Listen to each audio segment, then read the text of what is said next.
নমস্কার, আমি মৃণাল। আজকে আমি, নন্দিনী, চিত্রাঙ্গদা, প্রকৃতি, ললিতা, এলা আমরা আপনাদের সাথে গল্প করতে এসেছি। আজকে আমাদের স্রষ্টা রবীন্দ্রনাথ ঠাকুরের জন্মদিন, 25শে বৈশাখ। অথচ দেখুন, এবছর 25শে বৈশাখ পৃথিবীটা কি অসুস্থ, লকডাউন পরিস্থিতি চারদিকে। তাই আমাদের এই রিউনিয়নে বাকিরা আর এসে পৌঁছতে পারলো না। অগত্যা আমরা 6জনই আড্ডা দেবো আজকে একটুখানি।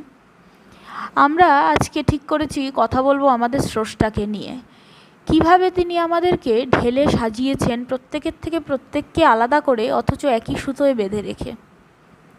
উনি আমাদের প্রতিদিনের জীবনের ভাঙা গড়ার মধ্যে দিয়ে করে তুলেছেন আরও জীবন্ত।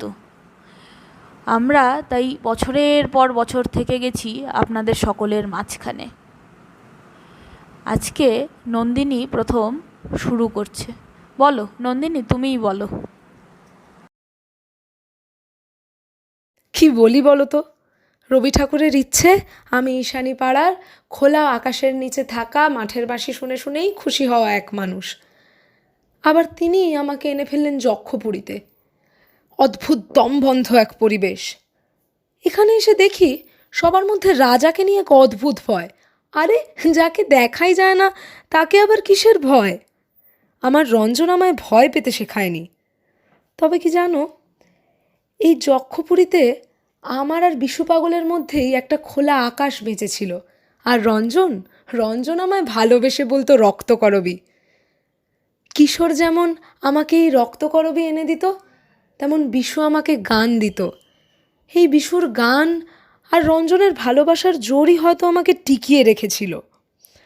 তবে এই যক্ষপুরীর বানিয়ে তোলা ভয়, সর্দারদের অত্যাচারী মনোভাব কোনোদিনই মুক্ত মনকে মেনে নিতে পারেনি। তাই আমার রঞ্জন যখন এলো, মৃত্যুকে তুচ্ছ করে এলো। কিন্তু এই ভয়, অন্ধকারের আভরণ, রাজার মিথ্যে অহংকার কোথাও একটা ভাঙতে শুরু করতে হতো, কারণ এগুলোই আমার রঞ্জনকে কেড়ে নিয়েছে। আর ঠাকুরের কলমে একটা কথা আমি বেশ শিখেছিলাম, যে মরতে হয় মরব, কিন্তু এই ভাঙনের যুদ্ধে আমাকে যেতেই হবে। আর এই যুদ্ধের এমন ডাক যে রাজাকে স্বয়ং মাটিতে নেমে আসতে হলো।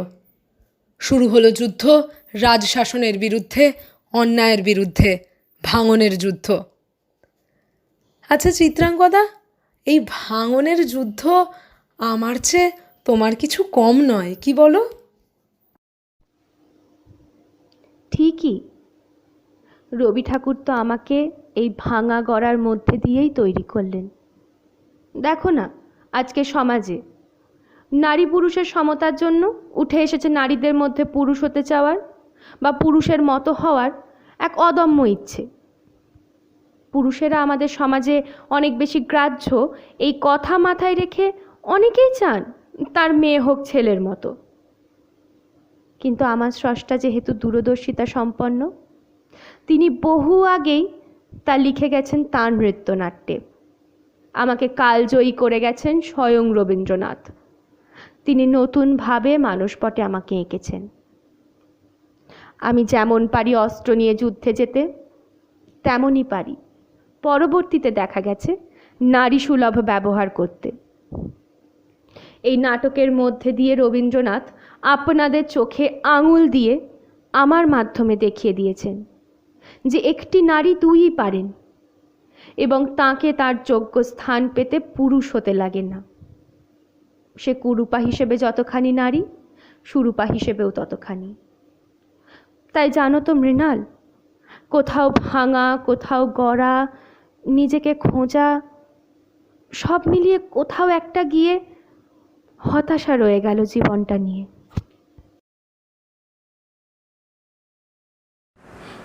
তবে কি জানো তো চিত্রাঙ্গদা, ঠাকুর আমাকে গড়ার সময় তোমার মতো স্পষ্ট ধারণা দেয়নি নিজের ব্যাপারে। আমাকে গোটা জীবনটা ভাঙা গড়ার মধ্যে দিয়ে গিয়েই নিজেকে খুঁজে বার করতে হয়েছে। আপনজন, সংসার সব ছেড়ে বেরিয়ে দীর্ঘ 15 বছর পর আমি নিজেকে খুঁজে পেয়েছি। তবে কি জানো তো, আপনজনদের হারানোর কষ্ট বোধহয় নিজেকে হারানোর কষ্টর থেকে খানিক হলেও কম। অতটা বেদনা বোধহয় দেয় না আর আপনজনদের হারানো।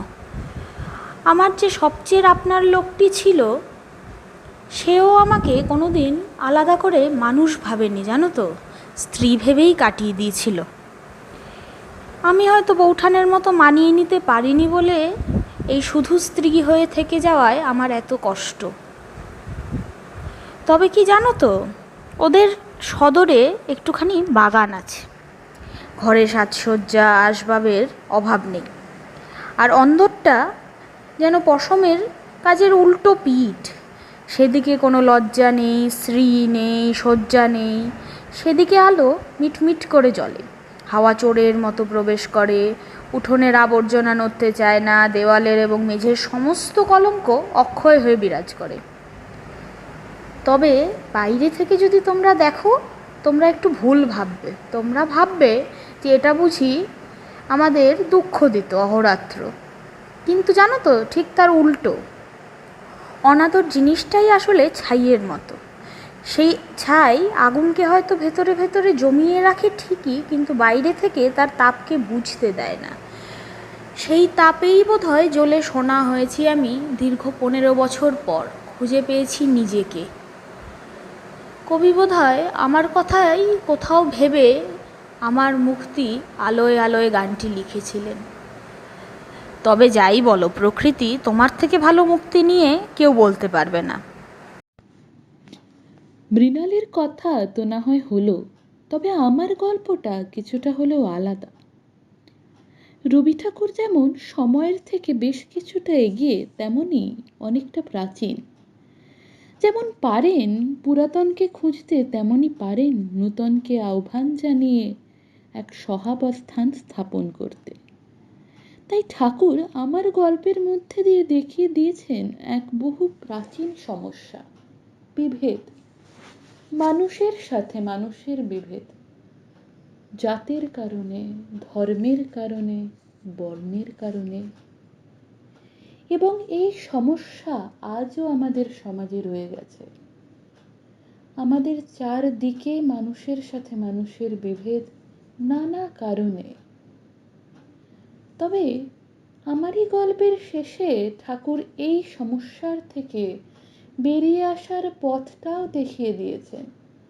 তিনি বলে দিয়েছেন কিভাবে দুজন মানুষ এই বিভেদ ভুলে একে অপরের কাছে গ্রাহ্য হতে পারেন।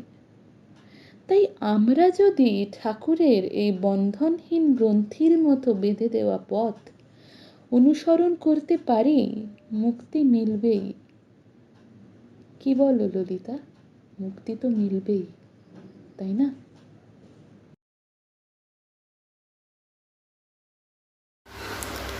মুক্তি না পেলেও আমি মুক্ত খানিকটা হতে পেরেছিলাম।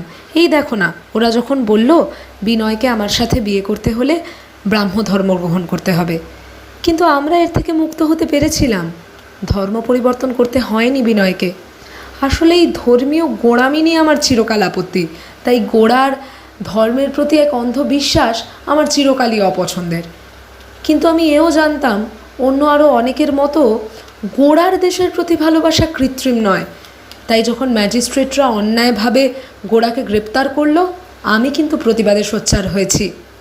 আসলে আমার মনে হয় দেশকে ভালোবাসতে হলে ধর্মীয় গোঁড়ামির প্রয়োজন হয় না। যে যার নিজের মতো করে দেশকে ভালোবাসে, যে যার নিজের ধর্মকে সম্মান করেও দেশকে ভালোবাসতে পারে। আর এই মুক্ত মনই হয়তো লেখক আমার মধ্যে দিয়ে সমাজের কাছে দেখাতে চেয়েছিলেন। কি বলো এলা? হ্যাঁ গো, একদম ঠিক বলেছ। দেশপ্রেমের জন্য সত্যি একটা মুক্ত মন প্রয়োজন। আমিও তো দেশকে ভালোবেসেছি, দেশকে ভালোবেসেই তো প্রাণ দিয়েছিলাম। দেশকে ভালোবাসতে শুধু শুধু অকারণ কেন ধর্ম, বর্ণ, জাতি, লিঙ্গ বেছে নিতে হবে আমাকে? কিন্তু কি পরিহাস দেখো, আমার ছোটোবেলা থেকে বড়োবেলাটা গোটাটাই কিন্তু এই লিঙ্গ বৈষম্যেরই শিকার। ছোটোবেলায় ছেলেদের মাঝখানে বড় হয়ে ওঠা, বড়োবেলায় হচ্ছে তাদের একাধিকের আমার প্রতি অন্যরকম একটা পাওয়ার চাহিদা, না পাওয়ার জেদ, নিজেদের মধ্যে প্রতিযোগিতা, এবং সব থেকে বড় কথা, একটি মেয়ে তাদের সাথে পায়ে পা মিলিয়ে দেশপ্রেমে নিজেকে আত্মসমর্পণ করেছে, এটা তারা মেনে নিতে পারেনি। তাই আমি যাকে ভালোবাসলাম তাকে আমার কাছ থেকে ছিনিয়ে নিল। অথচ তাকেও তো আমি দেশের জন্যই উৎসর্গ করে দিয়েছিলাম আমার ভালোবাসাটুকুও। মনে পড়ে তোমাদের সেই রাতটা যেদিন অন্তুকে আমার হাত থেকে ছিনিয়ে নিয়ে গেল ওরা, আর আমায় পাঠিয়ে দিল একটা অন্য অন্ধকারে। আবার সেই অন্তুকেই আমাকে মারতে পাঠালো শুধুমাত্র তাদের দেশপ্রেম আমার চেয়ে বেশি প্রমাণিত হবে বলে। সেই অন্তুর কোলেই মাথা রেখে অন্তুর হাতেই মরলাম আমি। তবে আমি কি জানো তো, মনে করি না একদমই দেশপ্রেম দেখানোর জন্য এতটা ছোট হওয়া প্রয়োজন। খুনোখুনি, রেষারেষি, হিংসা একেবারেই নয়, শুধুই ভালোবাসা প্রয়োজন একে অপরের প্রতি, নিঃস্বার্থ ভালোবাসা। তবে এটাও ঠিক, তুমি যাকে ভালোবাসছো সেও তোমাকে ভালোবাসবে, এই আশা নিয়ে ভালোবাসলে ঠকতে হবে হয়তো সবাইকেই, কিন্তু তাই বলে কি ভালোবাসবো না? কবি তো আমাদের ভালোবাসতেই শিখিয়েছেন, প্রত্যেককে আলাদা আলাদাভাবে ভালোবাসতে শিখিয়েছেন। আমার মধ্যে দিয়ে কিন্তু কবি এইভাবেই ভাঙতে ভাঙতে ভাঙতে ভাঙতে টুকরো টুকরো হয়ে যাওয়ার পরেও একটা গড়ার কথা রেখে গেছেন, নিজেকে ভেঙে শেষ করে অপরকে গড়ার।